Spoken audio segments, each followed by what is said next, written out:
Kaum muslimin jamaah Jumat rahimakumullah. Pada hari yang penuh berkah ini, khatib mengajak kita semua untuk sama-sama meningkatkan ta'abud kita, kehambaan kita pada Allah Subhanahu wa taala, seraya meningkatkan iman dan takwa kita dengan cara menjalani seluruh perintah Allah dan menjauhi larangannya secara berkualitas. Kaum muslimin jamaah Jumat rahimakumullah, beberapa hari lagi, tidak sampai sepekan, kita akan memasuki bulan suci Ramadan, bulan yang sangat agung, bulan yang Allah sediakan bagi umat Muhammad dengan satu tujuan yang penting, yaitu agar kita bisa berpindah level keta'abudan kita dari mukmin menjadi muttaqin. Kaum muslimin jamaah Jumat rahimakumullah, telah banyak kewajiban-kewajiban Allah tentunya telah kita laksanakan, perintah-perintah Allah telah kita laksanakan. Di bulan Ramadan Allah wajibkan ibadah khusus, yaitu puasa Ramadan. Walaupun sebutannya Allah memerintahkan puasa, tetapi substansinya sebenarnya Allah meminta kita untuk meninggalkan sesuatu yang diinginkan oleh nafsu kita, hawa nafsu kita. Sehingga puasa itu secara bahasa disebut al-imsak, meninggalkan atau menahan diri. Dalam definisi syarak, puasa itu adalah meninggalkan hal yang membatalkan puasa yang diawali dengan niat dari terbit fajar sampai terbenam matahari. Jadi substansi dari puasa itu adalah kemampuan untuk meninggalkan larangan Allah. Kita tahu sabar yang Allah minta pada kita ada 3 bentuknya. Sabar untuk terus melaksanakan perintah Allah. Laksanakan perintah Allah tentu perlu kesabaran, berat. Salat berat, kecuali kalau kita sudah dapat halawahnya, ya, madunya, udah candu, itu nggak berat lagi. Kemudian sabar yang kedua adalah meninggalkan perintah Allah, itu juga tidak kalah beratnya, karena kita punya hawa nafsu. Yang ketiga baru Allah suruh sabar kita terhadap suatu kondisi yang tidak kita inginkan, meninggalnya orang-orang yang kita cintai, hilangnya harta benda dan sebagainya, turun jabatan ataupun apa saja yang tidak kita inginkan. Kaum muslimin jamaah Jumat rahimakumullah, untuk itu pada kesempatan ini khatib mengajak kita untuk merenungkan satu surah singkat yang terdapat dalam Al-Quran, yaitu surah Al-Humazah. Surat ini adalah surat yang ayatnya 9 ayat, turun di periode Mekah, ayat Makkiyah. Urutannya kalau kita lihat dalam Mushaf Al-Quran urutan ke-104, tetapi dalam sejarah turunnya ala tartibin nuzul itu ayat surat ke-32. Kaum muslimin yang dirahmati Allah, apa kaitannya dengan puasa sebagai persiapan kita? Kita tahu secara umum dalam hukum taklifi, hukum syara' itu ada taklifi wad'i, kita sudah hafal semua, terutama ini mungkin mahasiswa yang di syariah. Apa itu wajib? Sesuatu yang kalau dikerjakan berpahala, ditinggalkan berdosa, seperti salat, zakat, ya. Dilaksanakan berpahala, ditinggalkan berdosa, ya. Jadi puasa gitu juga, dilaksanakan berpahala, ditinggalkan berdosa. Nah, ketika syarat dan rukun suatu ibadah itu sudah terpenuhi, sudah disebut sah.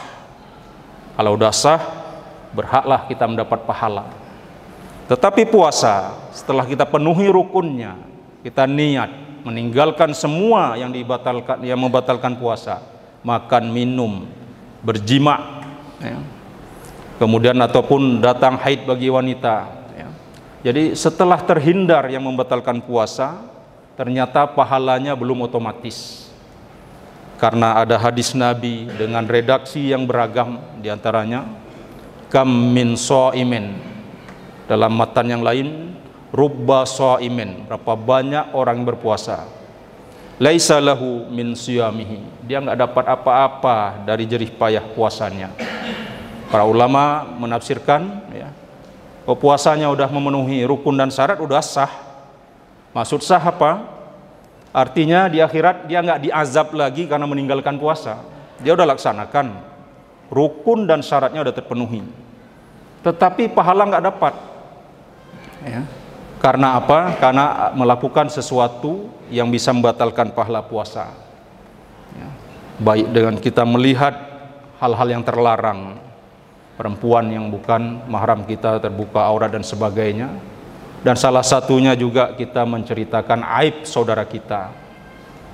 Nah, ini yang membatalkan pahala puasa, dan itu sangat berat, ya, bagi orang tidak terbiasa, sangat berat menghindarinya. Ya, karena mulut ini terus berbicara, ya, hati terus apa. Nah, oleh sebab itu mari kita perhatikan satu peringatan Tuhan dalam surah Al-Humazah. A'udzubillahi minasyaitonirrajim. Bismillahirrahmanirrahim. Wail, kata Allah. Wail, ya, di dalam terjemahan Al-Qur'an bahasa Indonesia umumnya diartikan celakalah, ya, benar.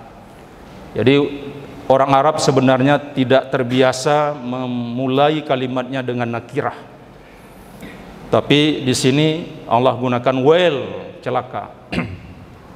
Tidak ada dua makna di sini. Kalau Allah yang menyebut celakalah, artinya itu wa'id, ancaman Tuhan.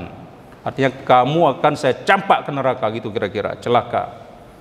Jadi celaka, hal nasib buruk yang paling buruk itu salah satunya Tuhan gunakan kata wail.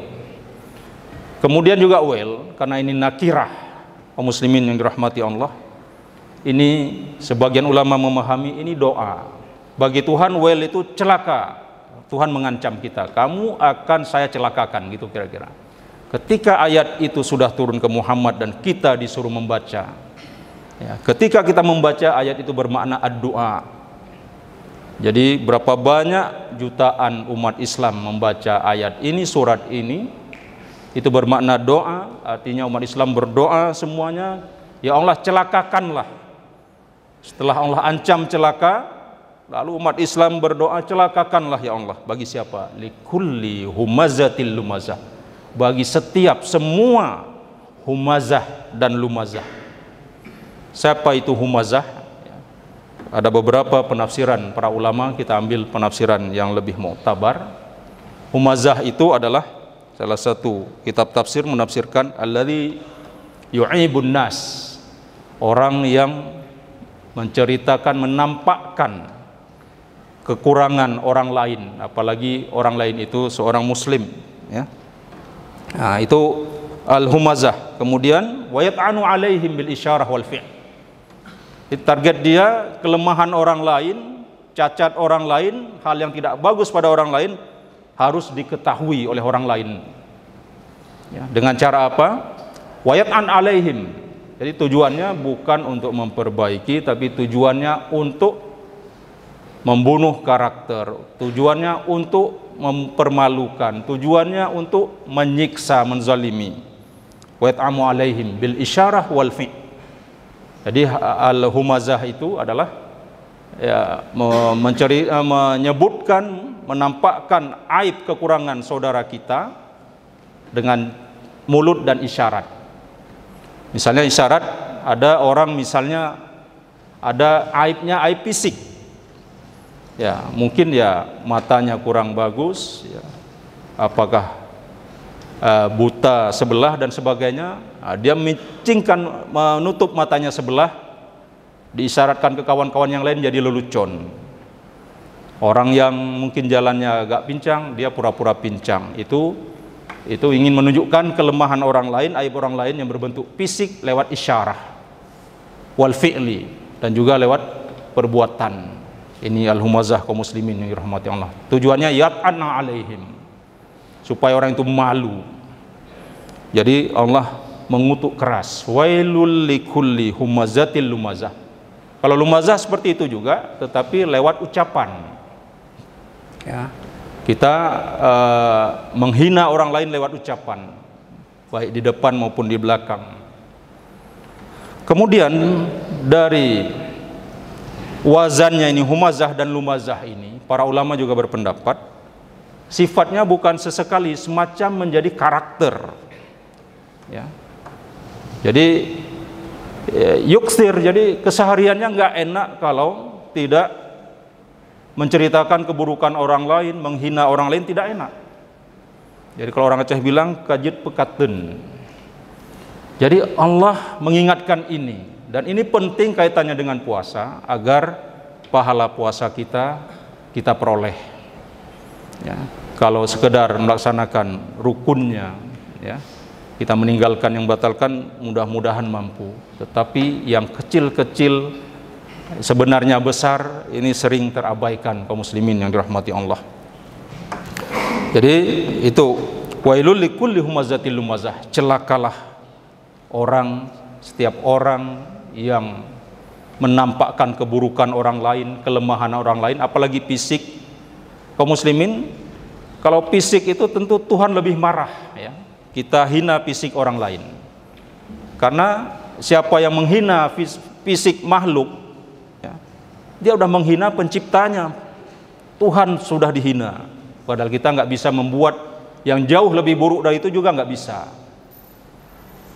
Bahkan sebenarnya orang yang mempunyai sifat tidak bagus, sangat tercela, kita cela sifatnya juga nggak boleh, padahal itu sifat tercela itu kan bisa dia robah.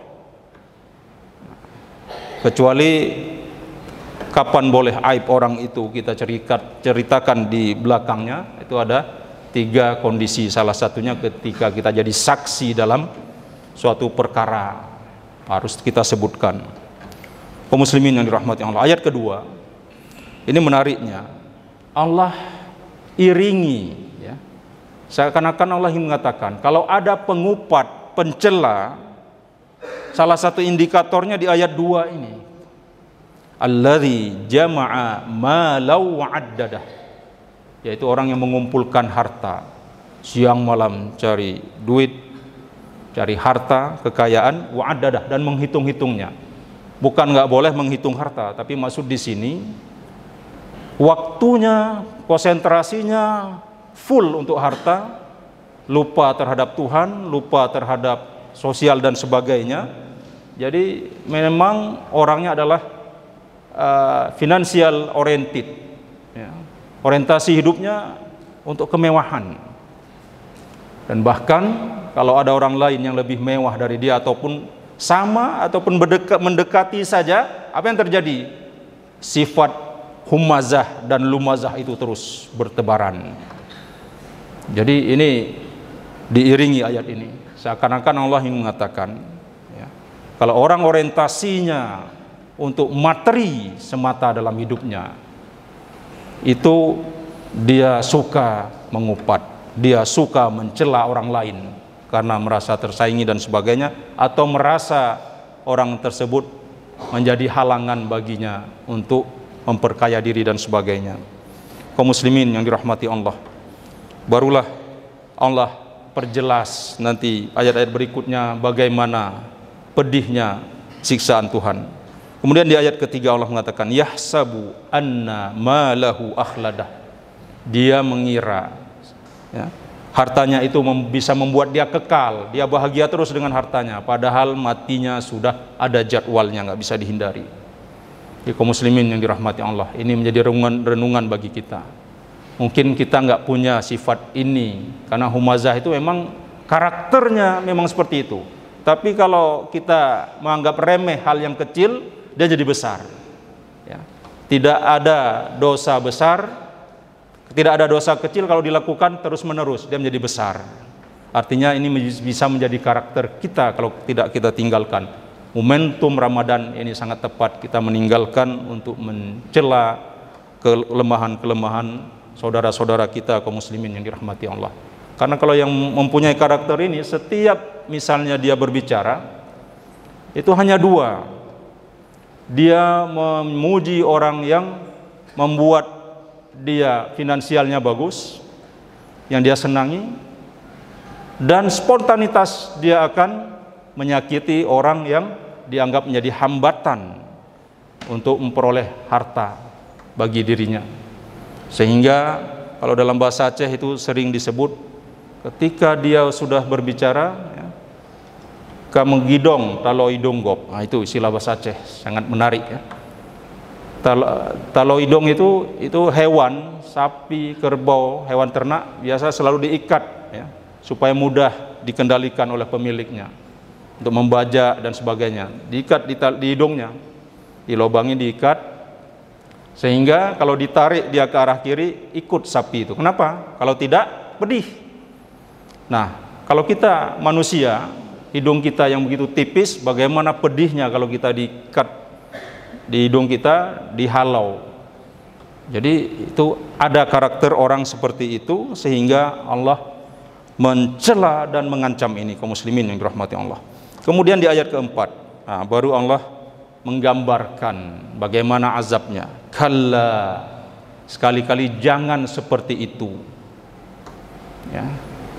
Ada juga yang menafsirkan sekali-kali tidak seperti itu, bahwa harta bisa mengekalkan kalian hidup, tidak. Kemudian bagaimana juga yang benar, la yumbadzanna fil hutamah. Ini lam taukid ditambah lagi nun taukid as-saqilah di ujung. La yumbadzanna, sungguh kalian benar-benar akan dicampak, kata Allah, fil hutamah, di hutamah. Waktu itu sahabat belum tahu apa itu hutamah, karena itu istilah yang baru Tuhan gunakan.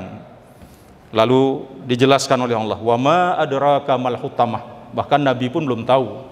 Baru dijelaskan oleh ayat berikutnya, tahukah engkau hai Muhammad apa itu hutamah? Tentu ini pertanyaan yang bukan untuk dijawab oleh Nabi, karena Allah memang ingin memberitahu. Narullahil muqadah. Hutamah itu ya, dia nama neraka yang api Allah itu muqadah, dinyalakan. Ya, dinyalakan. Ya, kaum muslimin kalau aqada yuqidu, lebih itu menyalakannya itu ya, kalau kita dengan korek dan sebagainya ya. Kalau dulu orang menyalakan api dengan batu, jadi kalau bahan bakar itu batu jauh lebih panas, jadi bahan bakar itu cuma korek atau kompor gas ya, kaum muslimin yang dirahmati Allah. Jadi hutamah itu adalah api Allah ataupun neraka Allah yang dihidupkan berkobar-kobar, allati tattali'u 'alal afidah, yang api itu panasnya ya, sampai kepada hati manusia. Hati-hati itu angus, kaum muslimin yang dirahmati Allah. Kemudian Allah lanjutkan, innaha 'alaihim mu'sadah. Sesungguhnya neraka hutamah itu ya, setelah 'alaihim terhadap penghuninya itu mu'sadah, ditutup, semacam kita dipanasi di dalam panci, kaum muslimin. Ditutup artinya apa? Tuhan ini mengatakan uap panasnya nggak keluar. Begitu panasnya, fi amadim mumaddadah. Lalu orang yang humazah dan lumazah tadi diikat di tiang mumaddah, tiang panjang diikat di situ, tapi bendanya itu tidak bisa termakan api ya. Orangnya terbakar, jadi semacam orang diikat di tiang, lalu di atasnya ditutup, di bawahnya ditutup. Kaum muslimin yang dirahmati Allah, itu ancaman Tuhan. Jadi inilah iktibar yang bisa kita ambil, persiapan kita memasuki bulan suci Ramadan, walaupun ayat ini tidak hanya untuk orang yang berpuasa ya, tentu kesehari-harian sana sini kita punya hawa nafsu ya, kadang-kadang ketika kita marah kita menyebut aib-aib saudara kita. Di bulan puasa itu harus dihentikan total, tujuannya agar di luar puasa kita sudah tidak punya lagi sifat itu, kaum muslimin yang dirahmati Allah. Mudah-mudahan ada manfaatnya bagi khatib sendiri dan kita semua, dan mudah-mudahan juga ayat-ayat yang pendek seperti ini harus bisa kita hafal, tahu artinya, tahu penafsirannya ketika kita membaca di dalam salat kita penuh penghayatan, sehingga kekhusyukan bisa kita dapati, kaum muslimin yang dirahmati Allah. Demikian hadanallah wa iyyakum ajmain.